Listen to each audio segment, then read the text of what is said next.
Chika Minute. Aktor, hindi na nag-deny sa pagmamahal niya sa aktres.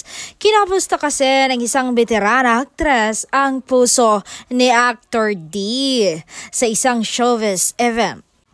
Akala nga ng veterana magkakaila pa ang aktor sa tanong niya. Pero matapang niya ngang sinagot o umamin si aktor. Saying niya, masayang masaya. From then to now, same love, just deeper.